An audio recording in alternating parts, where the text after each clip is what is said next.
It is a beautiful day in Ohio, and this is my 2025 KTM 350 XCF. I've ridden this bike at quite a few places. Briarcliff MX, Kick and Roost MX, some trail, some woods, some old school GP.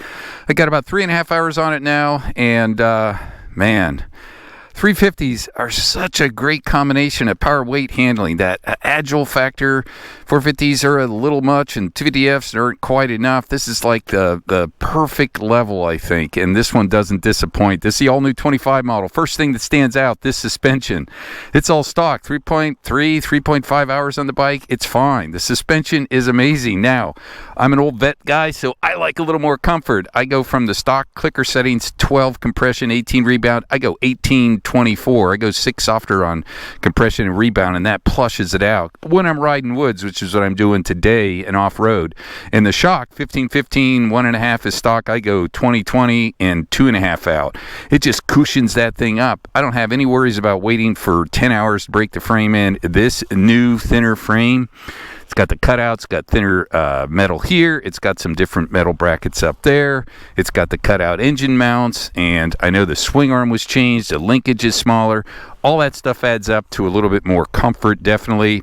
Is it night and day difference? No. If you're a picky rider, you'll notice it. If you're not picky, you can save money and get a great deal on a 24 and maybe just buy the engine mounts and be halfway there. AT81 tires, good, man. I wish they would have come with the new AT82s. It's got an MX33 up front. I like the MX34s better on my 450 factory edition. I got a full Akrapovic because it's lighter, quieter. It's actually a little smaller out there, and the performance is excellent on it. And I put a Celadilla de Valle seat because I ride a 450 factory edition, and it's got a lot of grip, and I like it. I love the way the XCFs have the O-ring chain, 6-speed transmission. This year it's 1450. It's a little different gearing, I think, than it was before.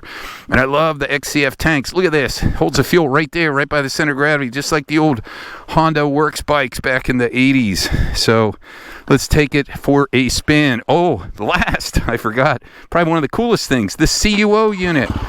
Just got that installed yesterday. I have some videos on that on my site, but it's so cool to be able to just tune this bike with your phone.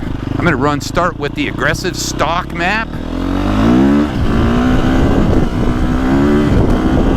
Look at that. I love 350 power. I just think these things the 350 XCF might be maybe one of the best just do-it-all bikes.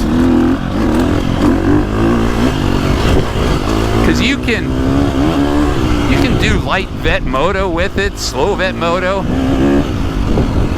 You can take it in the woods. You can do some GP stuff. Play around on the old school tracks like I am today.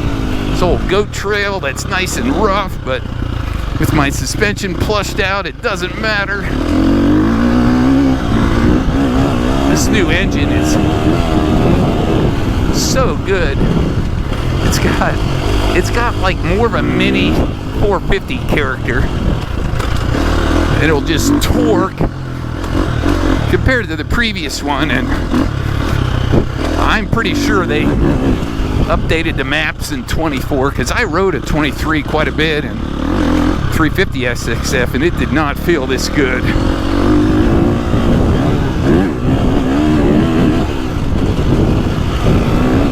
And this new chassis is just a really cool combination of stability and cornering. Okay, now we're going to go in the woods. I'll switch it to my cheater map, my 250F map.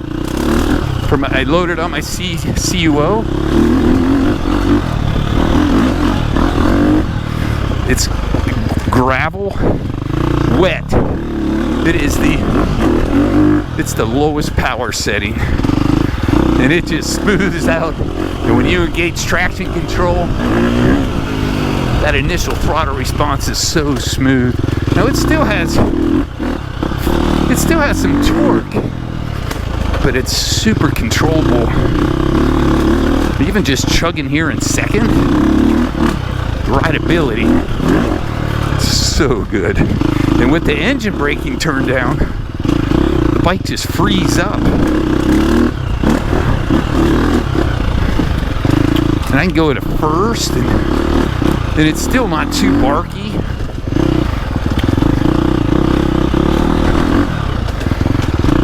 This just easier to ride in the woods. CUO, and you can dial the throttle up or back. You can dial in more engine braking or less. But my favorite thing is just tuning the throttle and power character to the way you like it.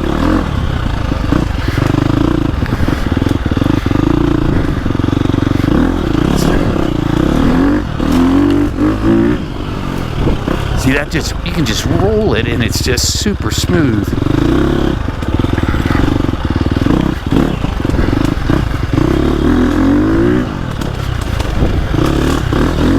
It's got agility, especially with the engine braking turned down. It is playful. Brembo brakes are great.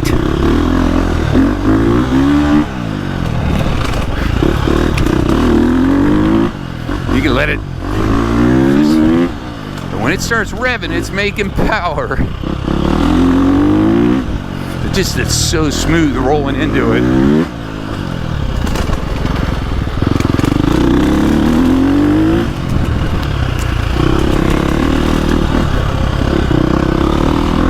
I'll go back to the green map. Oh.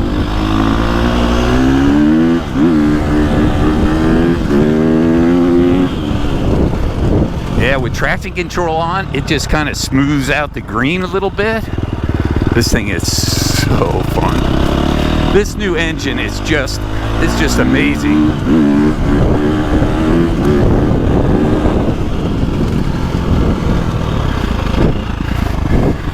That's probably what I like. It's just barky.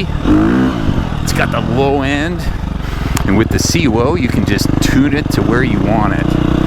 So I am still an avid member of the Church of 350.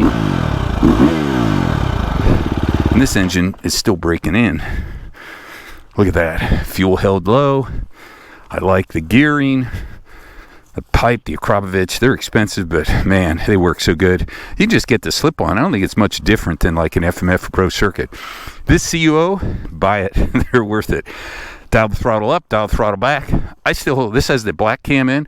I could go to the gray cam, dial it back more. I can go to a vented air box, open it up more. It's so tunable, and just push some buttons. But boy, negatives. Wish it had an MX-34 front, or maybe the new AT82. I'd love to try the new AT82 on the back. AT81 on the back is pretty good. It's compliant. It's got the DID VT2 O-ring chain. Gearing's good. Comes with a really good skid plate. And I did put a front rotor guard on for the wood stuff. Still don't put my hand guards on yet. I have those, but I really like this bike. 350s, power, weight, handling. What a great combination. Get the CUO, you can dial it. Anyhow, this is like a really good do-it-all bike, especially for a vet guy. 2 thumbs up.